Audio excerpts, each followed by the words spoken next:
1985年公開の映画007美しき獲物たち。ロジャー・ムガがボンドを演じた最後の映画です。映画後半の舞台はアメリカのサンフランシスコ。街並みが美しくて有名ですね。これはロケ地巡りをしないわけにはいきません。というわけでサンフランシスコに来ました。今からケーブルカーに乗ってロケ地に向かいます。乗せてください。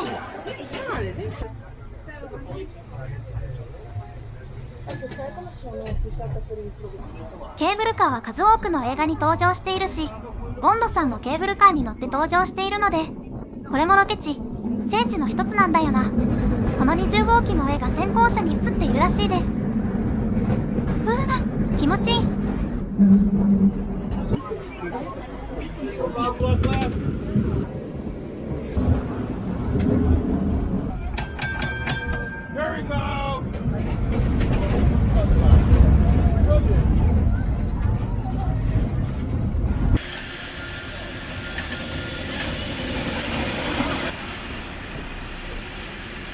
楽しかった。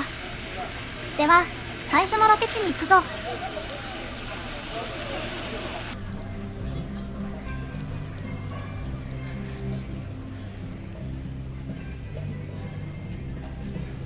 ボンドさんがサンフランシスコに上陸して最初に来たのがここ、フィッシャーマンズワーフです。ボンドさんがケーブルカーを降りたのがこの辺りだと思われる。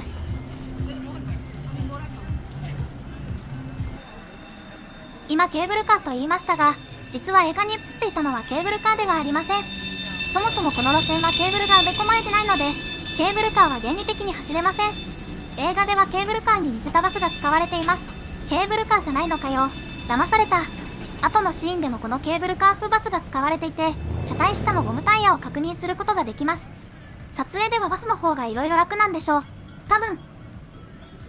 今はこの路線には妙にレトロな車両が走っています。ちょっと遠くからこの通りを映してみます。店自体はリニューアルしていますが、雰囲気はあまり変わってない感じ。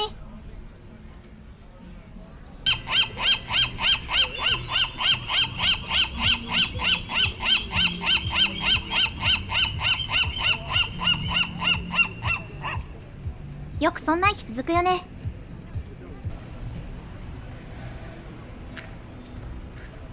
で、その後歩くのがこちらの桟橋。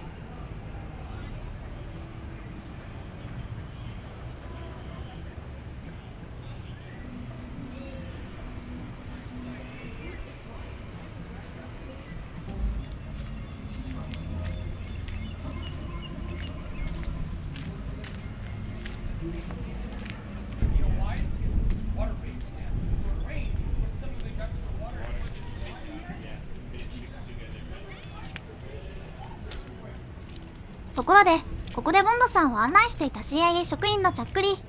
演じていたのはデビッド・ウィックさんですが、この前年に公開されたインディ・ジョーンズ魔宮の伝説にて、インディの友人のウーハンを演じています。このおっさん、どっかで見たことあると思ったんだよな。ちなみにこの映画のボンドガール、アリソン・ドゥーディも後にインディ・ジョーンズ最後の聖戦の敵を演じるので、妙にインディ・ジョーンズとつながりがある作品なのであります。まあその2つしか知らないけど。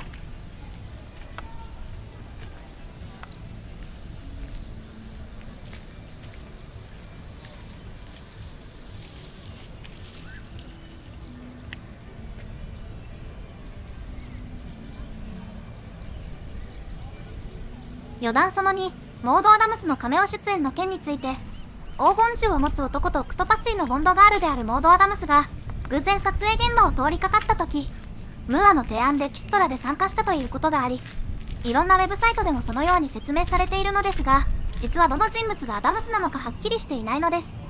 どうなんですかね。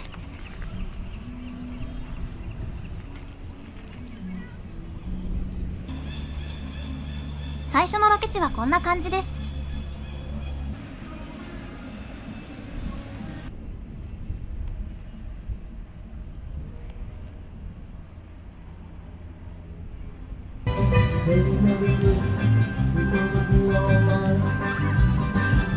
ボンドさんが入ったっぽい店はこっちの区画にあります。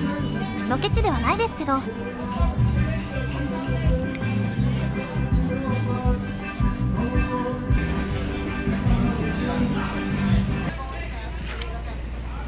買い求めの方はこちらへどうぞ。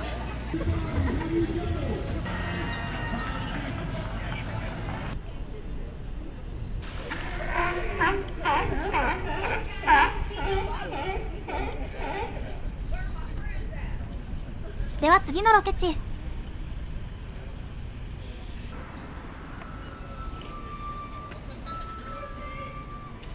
サンフランシスコの日本人街ジャパンタウンです。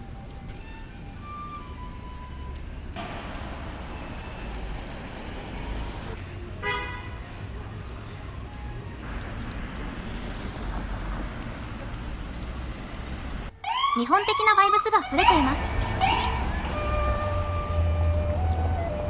映画の中盤でボンドさんは謎の風呂屋に行きますが、そのロケ地がこのジャパンタウンなのです。でも何の風呂屋なんだろう。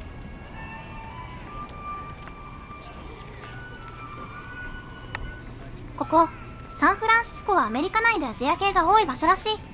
ベイマックスの舞台がサンフランシスコなのもそれだからでしょう。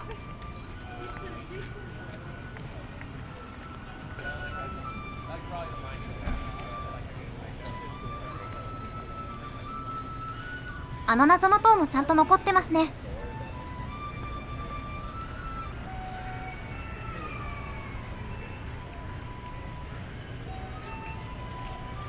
この建物の外観は当時の面影を残してます。風呂屋はなくなっている模様。行ってみたかったけどな、俺もな。謎の塔は改修中のようです。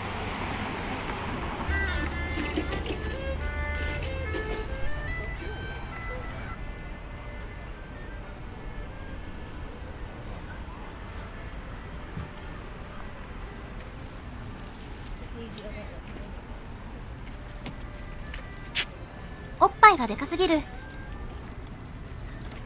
こんな感じになってます。ここがアメリカだということを忘れてしまいそうです。続いてのロケ地はこれだ。ワンツースリー。サンフランシスコ市庁舎。映画でもそのままサンフランシスコ市庁舎として登場しています。本作のヒロインであるステイシーの勤務先です。1906年のサンフランシスコ地震で全壊した旧庁舎の代わりに1916年に完成したのがこの庁舎です。もう100歳を超えているわけですな。当時のサンフランシスコ市長がロジャー・ムーアのファンだったそうで、撮影にはかなり協力的だったとのこと。は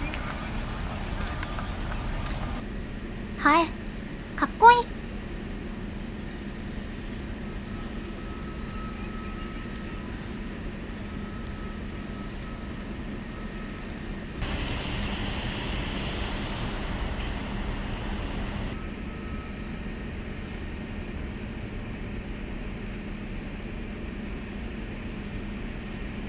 火事です。もちろんちゃんとコントロールして火を出しているのですが、この歴史的建物でよく許可されたものです。ちなみにこの庁舎はダッティ・ハリーシリーズでもよく出てきます。映画では中でもロケが行われました。僕も中に入ってみようと思います。お邪魔します。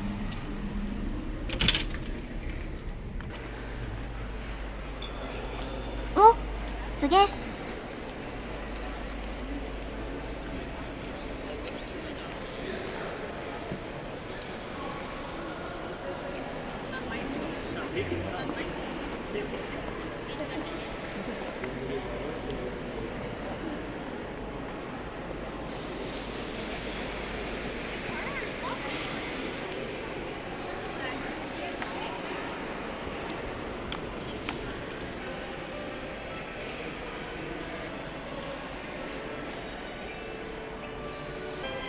地元の市役所とは全然違うんだよな。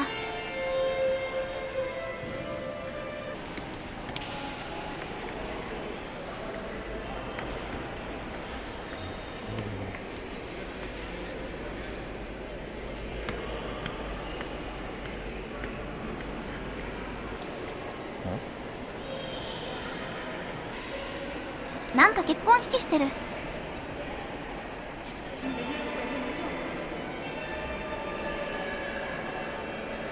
このエレベーターは映画とは違ってる。セットで撮影したのかな。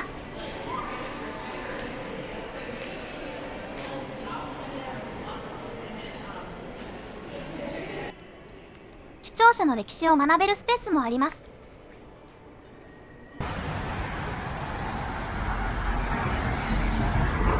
次は消防車チェスのロケ地へ。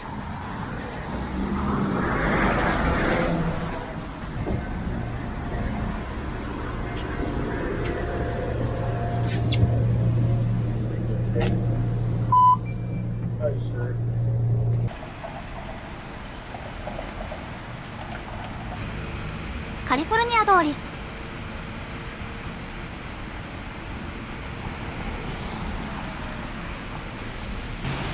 トラムに乗ってきました。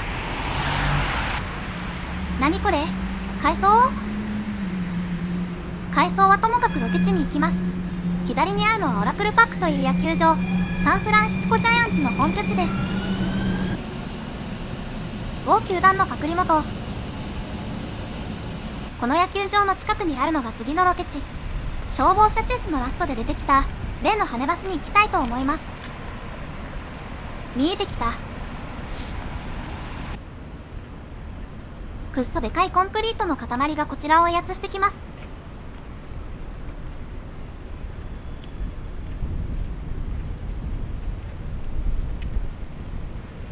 コンクリートの塊の下を歩いてみる。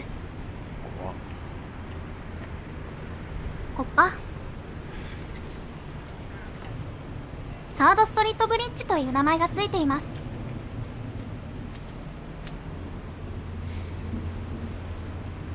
橋を跳ね上げる操作室かな。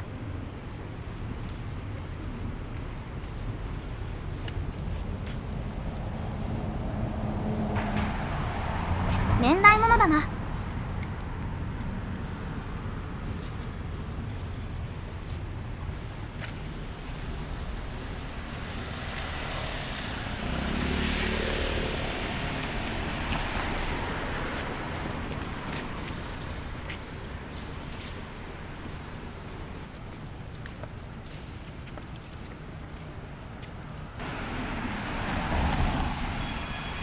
無事に渡りきってしまいました。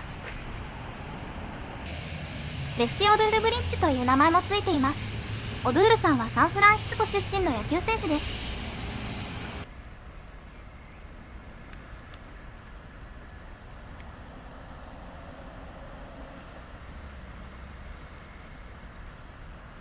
完全に一致。この中央あたりを軸にして回転するように跳ね上がるわけですな。右上のコンクリートの塊はカウンターウェイトなのです。残念ながらこの時は橋は上がりませんでした。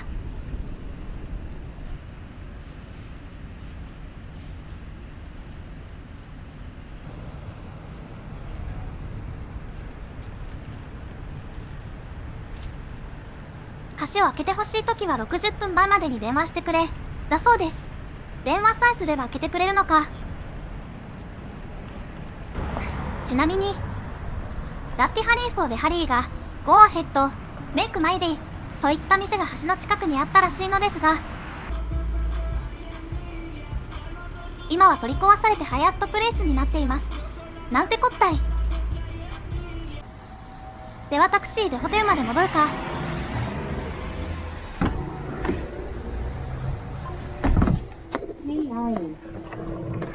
Ready to go?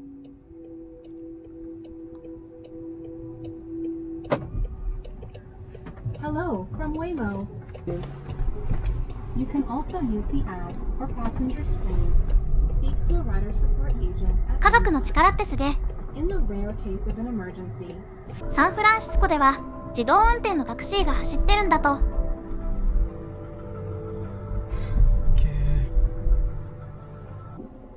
周囲の状況もちゃんと把握しているようです。真横の歩道を歩いている人たちが表示されていますが、本当にいる。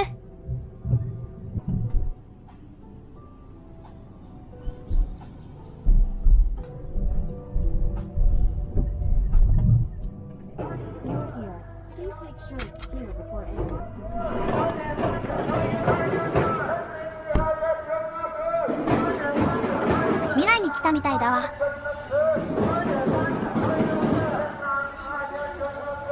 行っちゃった。トランスアメリカピラミッド。ゾディアックでは建設の様子を早送りで流して時間経過を表現していました。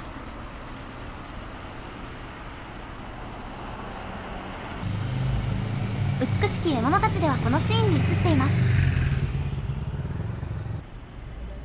下からは航空商売塔が見えないな。最後のロケ地へ行く前にちょっと寄り道。ロケ地じゃないけどほのかに関係がある場所です。ここはパレス・オブ・ファイン・アーツ。1915年に開催されたパナマ太平洋万国博覧会のためのイベント会場として作られた庭園です。ザ・ロックのロケ地です。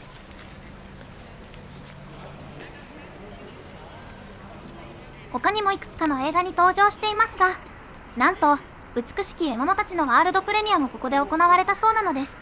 イギリス以外でプレミアが行われた初の007映画らしいですよ。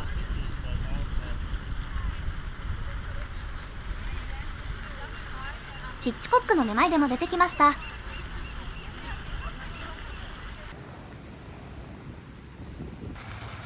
その後ルカスフィルムのオフィスにも寄り道して、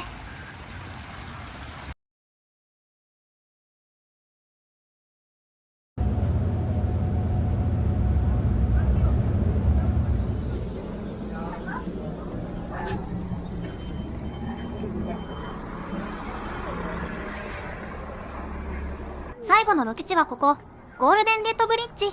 フルハウスのオープニングで毎回見るやつです。サンフランシスコを代表する建築物の一つなので、出た映画は枚挙に謳がありません。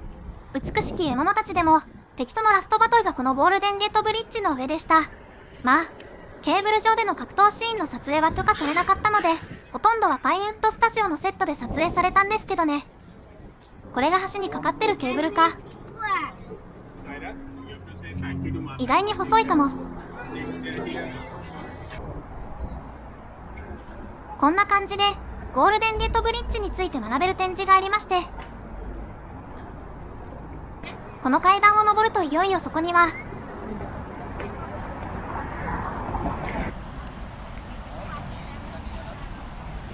お、すっげえ、これが有名なゴールデンゲートブリッジですよ。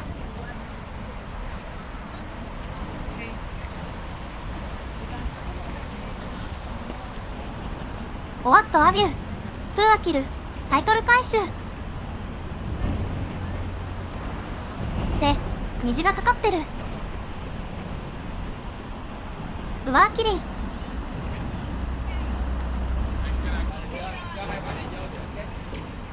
スパンは1280メートル。東海道新幹線3編成が連なってもまだ届かないくらい。このタワーもめっちゃ高い。227メートルあります。ラストでボンドさんが戦ったのはこちらではなく、こっち北側のタワーです。はえ、あそこに飛行船が引っかかったのか。あ、来てよかった。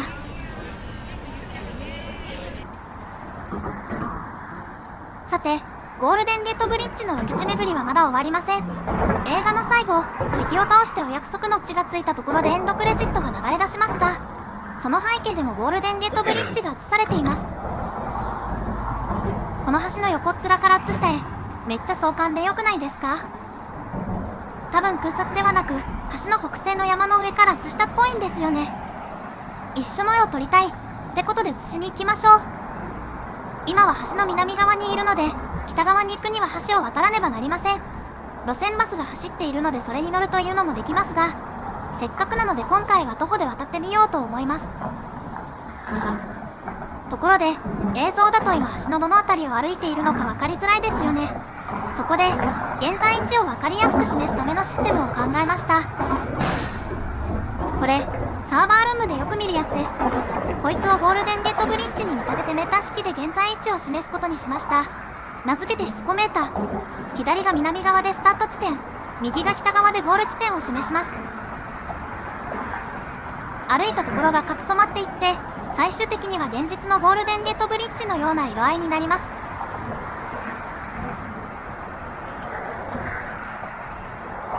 吊り下がってる区間に入りましたが、まだ先は長いです。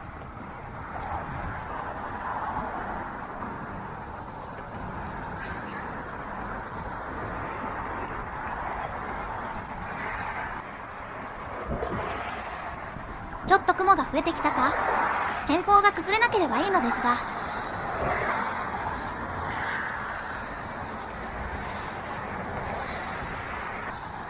全長は2700メートルちょいあるそうです。結構歩くことになりますね。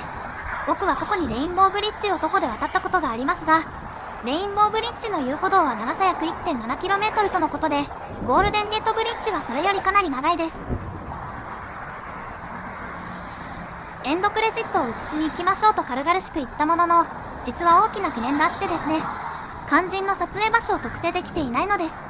ここまで見てきたロケ地は全部ウェブサイトに詳細な場所が書いてあって、僕はただその場所に行って撮影するだけという、ある種のスタンプラリー的なことをやってただけなのですが、エンドクレジットの背景の撮影場所だけは、ウェブ上で情報を見つけることができなかったのです。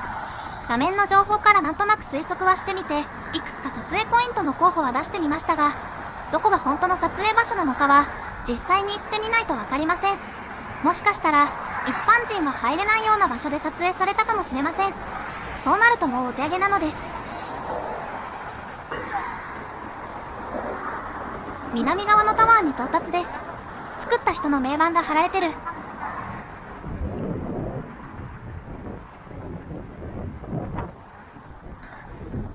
高いな。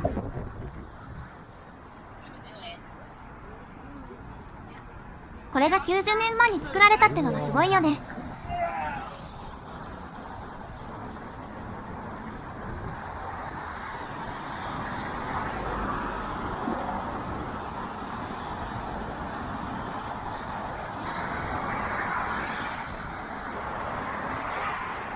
現地の人のランニングコースになってるんだな。こんな絶景コースは走りがいがあるでしょうね。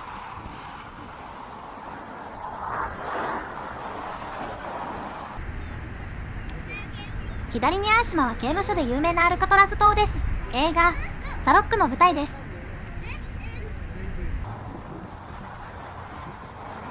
お腹すいた。まだ橋の半分にも到達してないってマジ？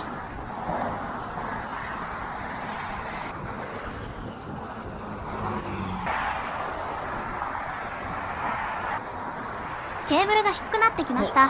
この辺が橋の中心みたいです。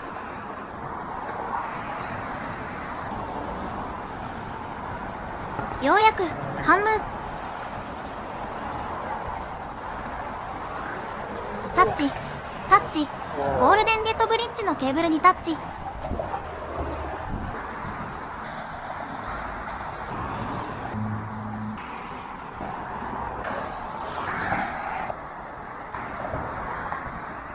天候が崩れてないのがいいのですが、これから行く山のところに雲がかかってるのがまずいですね。まあ、なんとかなるでしょう。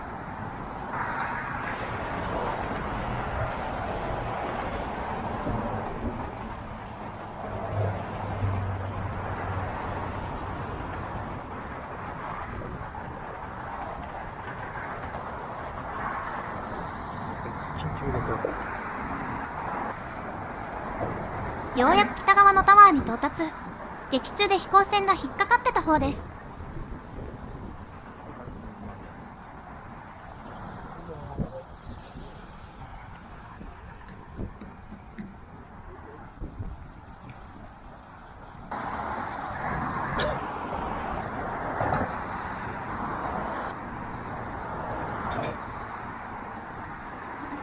ゴールデンゲートブリッジ、徒歩で渡りきりました。死ぬまでにやりたいことリストの項目にまた一つチェックがつきました。チスコメーターも本物と同じように完全に赤くなってしまいました。本番はここからです。エンドクレジットの撮影場所を見つけるのです。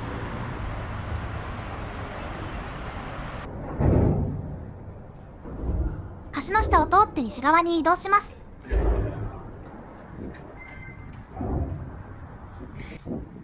で、しばらくハイキングです。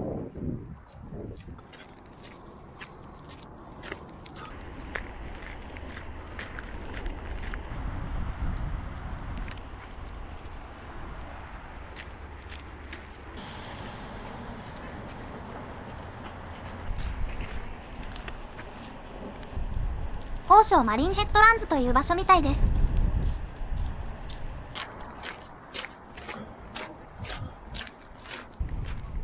こはスペンサー砲台という場所で、ゴールデンゲートブリッジの有名な撮影スポットの一つです。映画の撮影場所ではないですが、ちょっと寄ってみましょう。さすがに人も多いですね。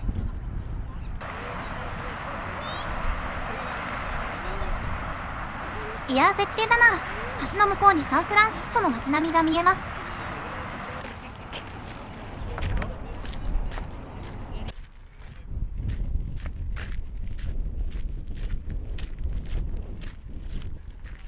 もうすぐ一つ目のロケ地候補ポイントです。果たして同じ絵が撮れるでしょうか？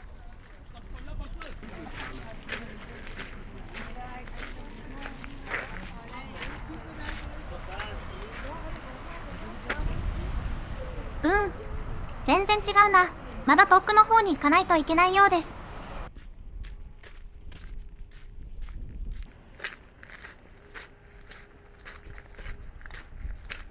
なんかめっちゃでかいナメクジがいた。バナナナメクジの一種だと思うけど、どうだろう。まあ、比較するものがないので、映像じゃ大きさが伝わらないんですけどね。初見さん。007に関係ないナメクジなんか映すな、とお思いの方もおられるかもしれませんが、ちょっと待ってください。バナナナメクジ。バナナナメクジはカリフォルニア大学サンタクルーズ校のマスコット。カリフォルニア大学サンタクルーズ校。カリフォルニア大学サンタクルーズ校の卒業生の一人に映画監督のキャリー・ジョージ・福永がいる。キャリー・ジョージ・福永はノータイム・トゥ・ダイの監督。つながった。ここが2つ目の候補地です。さて、画角は同じでしょうか？曇ってて全く見えない。これもうわかんねえな。さすがに焦りが出てきました。これ最悪、ずっと雲が晴れずに日が暮れる可能性もあるぞ。せっかくここまで来たのに、せっかく歩いてゴールデンゲートブリッジを渡ってきたのに、もう体力も限界です。明日は宿から出られないかもしれない。ここまで来て撮影場所まで行けずに終わるなんて悲しすぎるよ。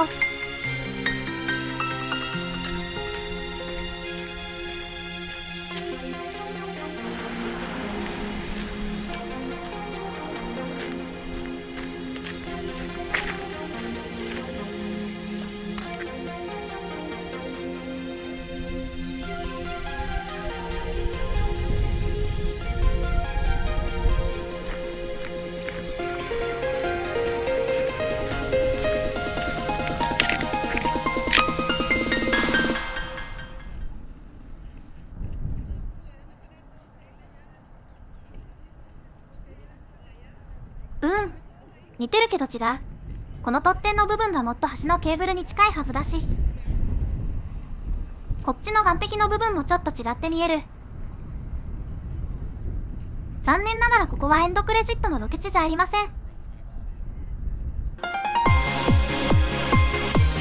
この辺のはずなんだけどな。高台に登ってみます。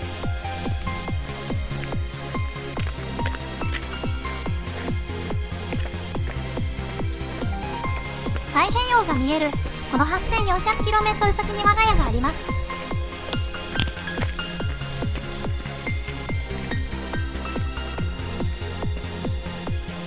ここも一つの展望ポイントになってるみたいですが、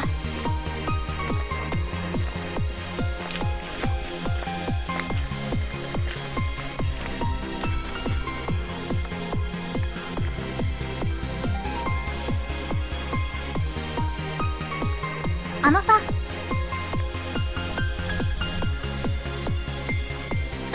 あ、もうどうすればいいんだ。できることなんてないのに、無駄に歩き回ってしまいます。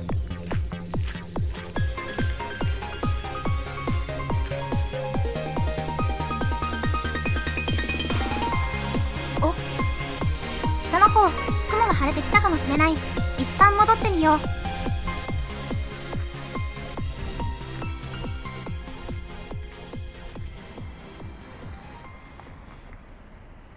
お、なんかここっぽくね。客画と比べてみます。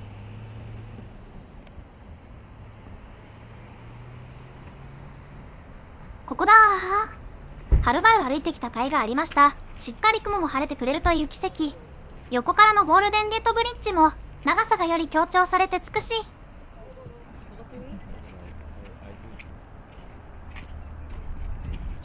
저쪽에 이쪽 봐. 진짜.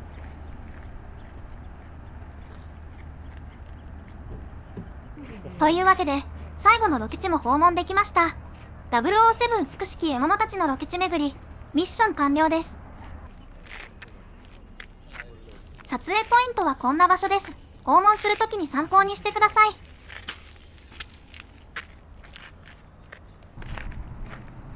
絶景を堪能できました。では帰りますか。帰りも徒歩で橋を渡りました。アーシのテクテクエンジェルが突然変異しちゃうよ。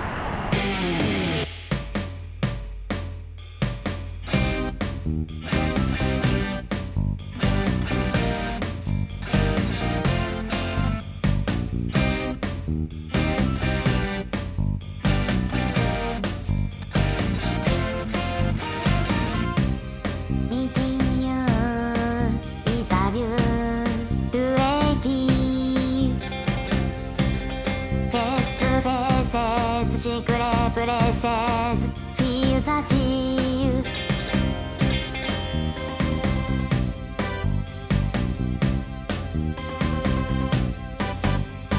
ナイトラバーズミ真夏湯のザ・プランズアイメギンスティーオーバーシーズクディビザホロブにはシークレット